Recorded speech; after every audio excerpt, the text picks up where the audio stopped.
Literal na nag-drive-thru ang isang mini SUV sa fast food restaurant sa Mualboal, Cebu.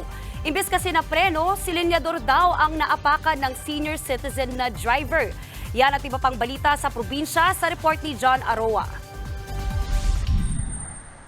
Nasa parking lot ng isang fast food restaurant ang sasakyan na ito nang makuna ng video sa Mualboal, Cebu.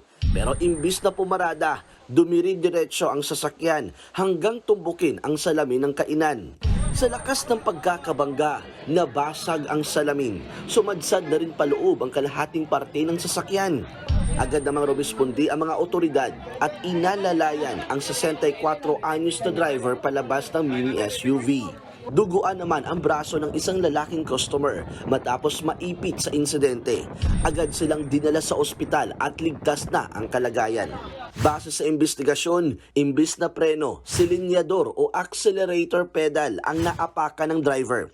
Bago raw yan, nauna nang naatrasan ng senior citizen ang isang pampasahirong bus sa parking ng restaurant. Hawak na siya ng mga pulis. Desidido naman ang pamunuan ng fast food restaurant na papanagutin ang driver. Ito ng management, partially they will push through to the legal action. Determinado talaga po sila na habulin. Posibleng maharap sa reklamong reckless imprudence resulting in physical injury and damage to property ang driver.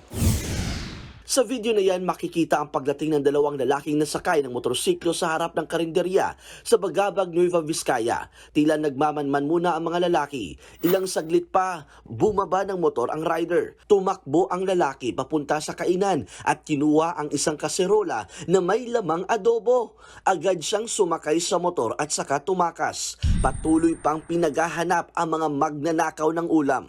Nagbabalita mula sa frontline, John Arua, News 5. Mga kapatid, Maui David po. Simula ng inyong araw na may alam at may pakialam sa mga may init at umaaksyong balita sa bansa. Para maging una sa balitaan, mag-subscribe at mag-follow sa social media pages ng News 5.